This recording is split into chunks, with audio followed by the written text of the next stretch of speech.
అదిరిపోయింది ఎమోషనల్గా. అందరికీ నమస్కారం అండి. ముందుగా ఇక్కడికి వచ్చిన అతిథులకి సార్ హరీష్ సార్ గారు, మీరు నా పొల్లి మేరకు కూడా వచ్చారు. అది చాలా పెద్ద ప్రభంజనం అయిపోయింది. అండ్ ఇది కూడా అలాగ అవ్వాలని ఎక్స్పెక్ట్ చేస్తున్నాను sir. It's a positive side for us. And Vijay garu thank you అండి వచ్చినందుకు. అండ్ విజయానంద్ గారు, మీ మూవీస్ నన్ను ఆలోచింపజేస్తూ ఉంటాయి. నేను ఇప్పుడు అలాంటి మూవీస్ చేయాలనుకుంటుంటాను ప్రతిసారి. మిమ్మల్ని ఫస్ట్ టైం కలుస్తున్నాను. అండ్ రియల్గా థ్యాంక్ యూ అండి వచ్చినందుకు.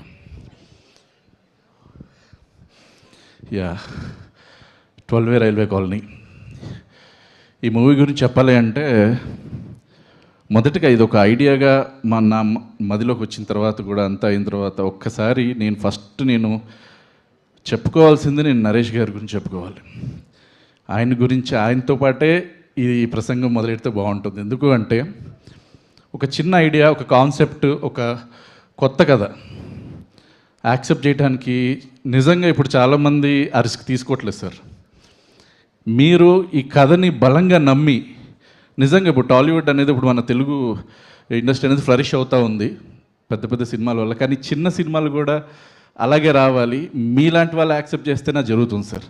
అండ్ డెఫినెట్లీ మీరు అసలు కథని ఒక ఏమంటారు బ్లైండ్గా నమ్మి ఒక కంటెంట్ మీద మీరు అంత ఇంట్రెస్ట్ తోటి ఓకే చెప్పడం అనేది నాకు చాలా అసలు బ్లెస్సింగ్ లాగా ఈ సినిమాకి. అండ్ మీతో వర్క్ చేస్తున్నప్పుడు నాకు ఏమనిపించిందంటే మీరు ఒక డైరెక్టర్స్ యాక్టర్ సార్. రియల్లీ అసలు ఏ ఎమోషన్ ఇది చెప్పండి విత్ ఇన్ సెకండ్స్ ఆయన పలికించగలరు. అసలు నేను నిజంగా షాక్ అయ్యేవాడిని. నాకు ఇంకొక సెకండ్ ఇప్పుడు సార్ సినిమాలో ఎక్కడ నేను థర్డ్ టేక్ వెళ్ళలేదు sir, first take second take అంతే. అట్లాంటి పర్ఫార్మర్ సార్ మీరు. అండ్ అది నిజంగా నాకు మీతో వర్క్ చేయటం అనేది నిజంగా నేను చాలా హ్యాపీగా ఫీల్ అవుతున్నాను అండ్ ప్రౌడ్గా కూడా ఫీల్ అవుతున్నాను. అండ్ ఈ 12 రైల్వే కాలనీ మీరు లేకపోతే అవ్వదు సార్ డెఫినెట్లీ. అండ్ ఒక మాట చెప్పాలి, నేను గమ్యం నాంది 12 రైల్వే కాలనీ. మీ సినిమాలు ఇవే ఉంటాయి సార్ టాప్ 3లో. నా స్వార్థం ఏంటంటే ఫస్ట్ 12 రావాలని అనుకుంటున్నాను అంతే. అట్లాంటి పర్ఫార్మెన్స్ మీది. నేను కంప్లీట్గా ఇందాకే అన్నపూర్ణలో మేము లాక్ చేసేసాం సినిమా. బీప్ చేసుకుంటారేమో, అదిరిపోయింది. అంటే నాకు అలా చెప్పాలని ఉంది సినిమా.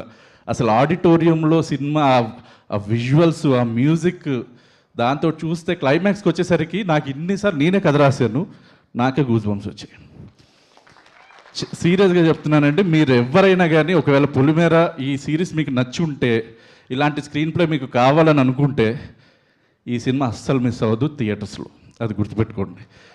థియేటర్స్కే ఎందుకు అని అంటే 2 థింగ్స్ సార్. ఒకటి నా రమేష్ వల్ల, ఇంకోటి నా బీమ్స్ వల్ల. వీళ్ళిద్దరి వల్ల మీరు మళ్ళీ టీవీలో పెట్టుకుంటే ఈ ఫీల్ రాదు. అలాంటి విజువల్స్ ఇచ్చాడు రమేష్. అండ్ భయ్యా, చాలామంది ఇంటికి సినిమా అయిపోయిన తర్వాత వెళ్ళిపోయేటప్పుడు ఏదో ఒకటి తీసుకెళ్తారు వాళ్ళతో పాటు. ఈ సినిమాలో ఆ మ్యూజిక్ తీసుకెళ్తారు, అందరు హమ్ చేసుకుంటూ వస్తుంటారు బయటికి. అట్లాంటి బీజిఎమ్స్ భయ్యా. అసలు సెకండ్ హాఫ్లో అలా కూర్చుని మా సౌండ్ ఇంజనీర్ గారు కృష్ణరాజు గారు రాలేదనుకుంటా, మేమిద్దరం ఇదే డిస్కస్ చేస్తున్నాం. సార్ ఇది ఇట్లా చేద్దాం సార్, ఇది ఇలా చేద్దాం, ఇవి అసలు ఆయన చాలా ఎగ్జైట్ అయిపోయారు. సో నేను చెప్పేది ఏంటంటే sir, this movie tailor made for you sir. So నేను అది చాలా హ్యాపీ. ఇప్పటివరకు నేను ఎప్పుడు చెప్పలేదు ఇది మీకు. మనం ఎప్పుడు మాట్లాడుకున్నా కానీ సినిమా గురించి మాట్లాడుకుంటున్నాం కానీ I love you so much sir. Me acting, me professionalism అసలు వచ్చి టక్మని అలా చేసి వెళ్ళిపోవటం అనేది నాకు చాలా ప్లస్ అయింది. It's a blessing for me sir. Thank you very much. And next sir Srinivas sir, ఈ కథ ఫస్ట్ బిల్డ్ అయిన తర్వాత నేను శ్రీనివాస్ సార్ గారికి, పవన్ గారికి కూర్చోబెట్టి నరేషన్ ఇచ్చాను. అండ్ మీరు యాక్సెప్ట్ చేయటం అనేది నిజంగా మీరు ఎప్పటికప్పుడు అప్డేట్ అవుతున్నారు సార్. మీరు ఎప్పుడు కొత్త కథలు కోరుకుంటూ ఉంటారు, అందుకని ఈ సినిమాని యాక్సెప్ట్ చేశారు. అండ్ పవన్ గారు అయితే అసలు హీ స్టూడ్ బై మీ. కథ ఆయనకి చాలా బాగా నచ్చింది. అసలు ఇది డెఫినెట్లీగా మనం చేద్దాము అని చెప్పేసి కూర్చోబెట్టి ఇంకా అక్కడి నుంచి నేను స్క్రీన్ పే రాయటం ఫస్ట్ ఒక ఐడియా లాగా చెప్పాను అంతే. అండ్ అందులో నాకు బాగా హెల్ప్ఫుల్ అయింది నా రైటర్ మిథున్. నేను కూర్చుని ఈ కథని ప్రాపర్గా స్క్రీన్ పే తోటి అట్లా రాశాను సార్. మిథున్ నాకు ఫస్ట్ టైం నేను అతనితో ట్రావెల్ అయ్యాను, బట్ ఫ్యాబులస్ రైటర్. ఇంకా అలాగే సినిమా అంతా వచ్చేసింది. అండ్ నెక్స్ట్ కమ్స్ ఇంకా అలా వెళ్తున్నప్పుడు కామాక్షి ప్రతి స్టేజ్ ఎన్నిసార్లు చెప్పాలి, she's a dear friend for me. And నా ప్రతి మూవీలో స్టోరీలో ఉంటుంది, అండ్ ఈ సినిమాలో డైలాగ్స్లో కూడా తను వచ్చి తనకు కూడా కార్డ్ పడుతుంది, additional dialogues by Kamakshi Bhaskarla అని. And such a talent. ఇంక నీ గురించి నేను ఎంత చెప్పినా కానీ తక్కువ అనిపిస్తుంది. Fabulous performer. ఇప్పుడే పాట కూడా చూడండి ఎలా, సింగర్ కూడా తను ఒక రేంజ్లో పాడింది. భీమ్స్ ఇందాకే అంటూ ఉన్నారు పాడించేద్దాం పాపతో అనేసి. And super Kamakshi, and thank you ఈ క్యారెక్టర్ చేసినందుకు. అండ్ ఆరాధన, అండ్ ఇంకెక్కువ చెప్పకూడదు నేను. అండ్ నెక్స్ట్ కమ్స్ అందరూ నాకు ఇప్పుడు మా జీవన్ గారిని ఇప్పటివరకు అందరూ కామెడీగా చూసుంటారు. ఏదో వచ్చేసి ఏదో ఇందాక నాగుల పంచం ఇట్లాంటి డైలాగులు. ఇందాక డైలాగ్ ఉంటే నాకు వచ్చి డైలాగ్ చెప్దాం అనుకున్నాను నీకు. ఎందుకంటే ఆయన చెప్పే డైలాగ్స్ కూడా చాలా పవర్ఫుల్గా ఉంటాయి ఈ సినిమాలో. ఫస్ట్ టైం సీరియస్ రోల్లో చేస్తున్నారు. అండ్ గుర్తుపెట్టుకోండి, ఒక 2 సీన్స్లో మిమ్మల్ని భయపెడతాడు కూడా, అలాంటి క్యారెక్టర్ చేశాడు. అండ్ అక్కడ ఆ బీజిఎమ్స్ తోటి ఒక రేంజ్లో హై వెళ్ళిపోయింది భయ్య. నిజంగా నువ్వేం టెన్షన్ పడకు. నెక్స్ట్ అన్నీ ఒక పైవటల్ రోల్సే, ప్రైమరీ రోల్సే నీకు వస్తాయి. And all the best for you. And coming అందరూ అండి, ఇప్పుడు నాకు మా వైవహర్ష, గెటప్ సీను, సద్దాం వీళ్ళెవ్వరు రాలేదు. అంటే వైవహర్ష గారు వచ్చారు, వాళ్ళిద్దరు రాలే.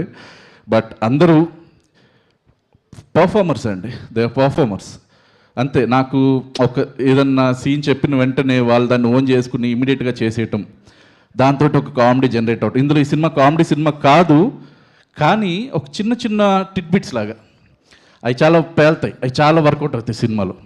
సో అట్లాగా నాకు గెటప్ సీను, వైవహర్ష వీళ్ళందరూ చాలా బాగా చేశారు. అండ్ మధుమణి మ్యామ్, చాలా మీ ఎక్స్పీరియన్స్ చాలా ప్లస్ అయింది మా సినిమాకి. డెఫినెట్లీ ఇది ఒక బ్లెస్సింగే, ప్లస్ మీరు కూడా ఉండటం. అండ్ థ్యాంక్ యూ అండి. అండ్ నెక్స్ట్ సాయి కుమార్ గారు అండి. ఫస్ట్ టైం నేను సాయి కుమార్ గారితో చేస్తున్నప్పుడు భయపడ్డాను ఫస్ట్. అరే సార్ని ఒక 1 మోర్ అడిగితే ఏమన్నా అనుకుంటారేమో అని నేను చాలా భయపడేవాడిని. బట్ 1 మోర్ అడగనివ్వకుండా చేశారు సార్ ఆయన. అసలు ఆయన ఎక్స్పీరియన్స్ ఒక వేరే లెవెల్. నాకు ఇంకొక 1 మోర్ అసలు ఏం లేదనమాట. ఇంకా టక్మని ఆయనే ఈ వేరియేషన్ కావాలా, ఇది కావాలా అనుకుంటే అలా చేసుకుంటూ వెళ్ళిపోయారు.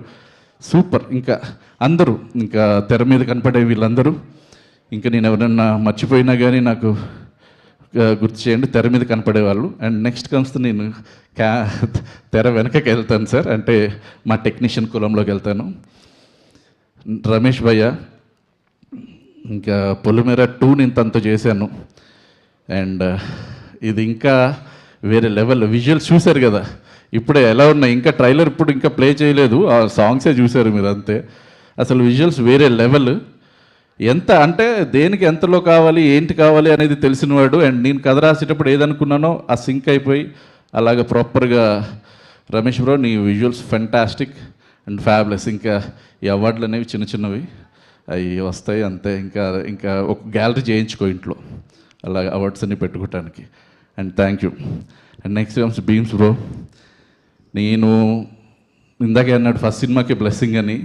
మనోడు నిజంగా మీతో వర్క్ చేయటం, అస్సలు కూర్చుని మేము కథ చెప్పినప్పుడు దగ్గర నుంచి ఆయన ఎగ్జైట్ అయిపోయి, నేను ఒకటి ఎలా చెప్పాలో నాకు తెలియట్లేదు కానీ ఈ సినిమాలో 3 పాటలు, 3 ఆనిముత్యాలు, 3 అద్భుతాలు మీరు ఆల్రెడీ విన్నారు. మీరు ఫస్ట్ సాంగ్ ఒక కన్నొదిలి కలనొదిలి, నెక్స్ట్ గుండెగుడిలో, ఆ 2 రిలీజ్ అయిపోయినాయి. ఇప్పుడు గింగిరా song.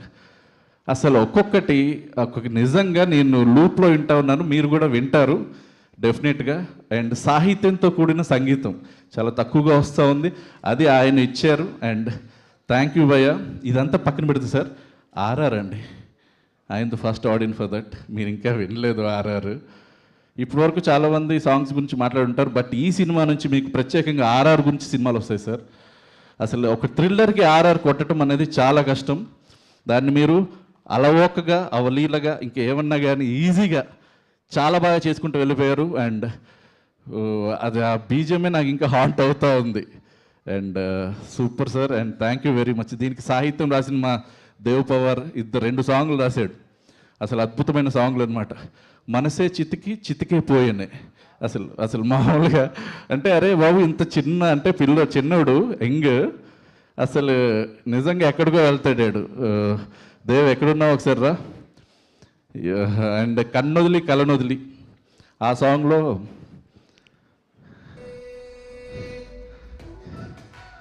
Super super super మనోడితోటి sir నేను ఇది సిచ్యువేషన్ ఇది చెప్పిన తర్వాత నాతో పాటే షూట్ దగ్గరకు వచ్చేసి కూర్చుని అన్న ఈ పదం పెడతాం అంటే నేను సాహిత్యానికి పెద్ద ఫ్యాన్ని సార్.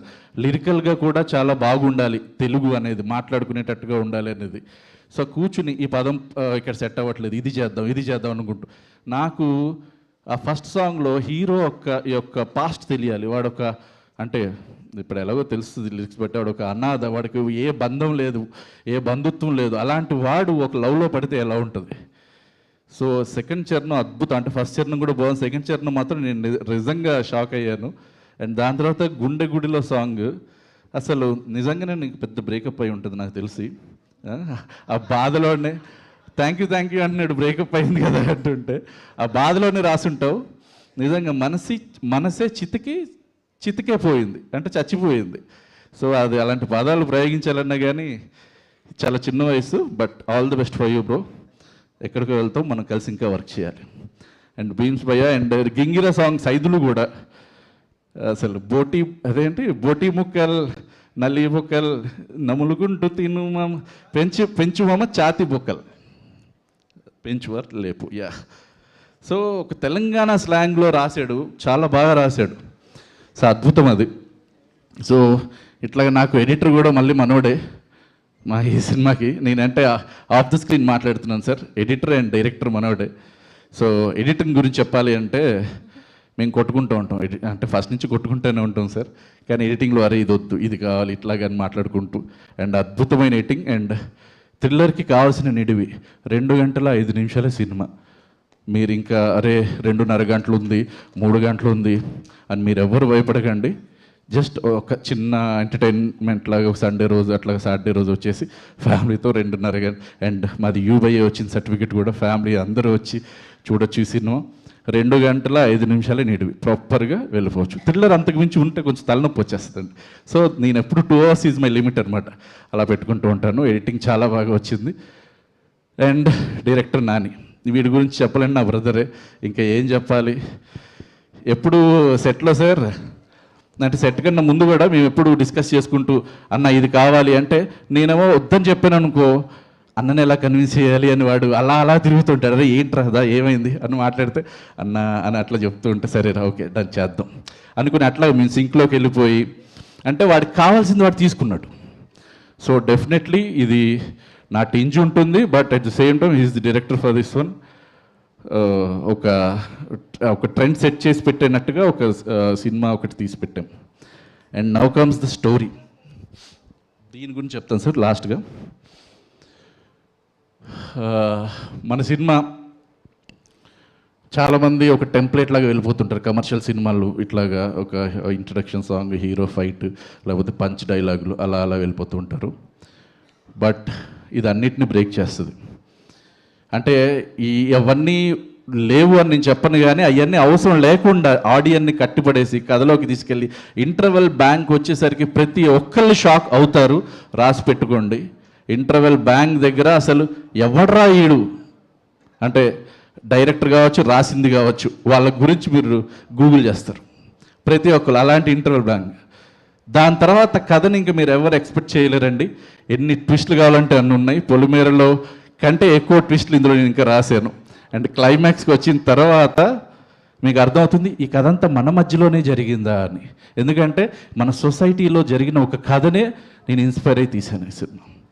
సో డెఫినెట్లీ మీ అందరికీ నచ్చుతుంది. నాకు తెలుసు మార్నింగ్ షో కొంచెం తక్కువ ఓపెనింగ్స్ వస్తాయి, matinee first show second day పెరుగుతూ వెళ్తుంది.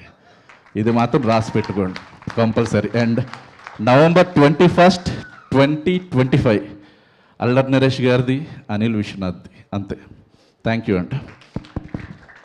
థ్యాంక్ యూ అనిల్ గారు, థ్యాంక్ యూ సో మచ్. మీరు మొత్తం అన్ని రంగాల్ని కవర్ చేశారు. Writer, director, show runner, anchor కూడా.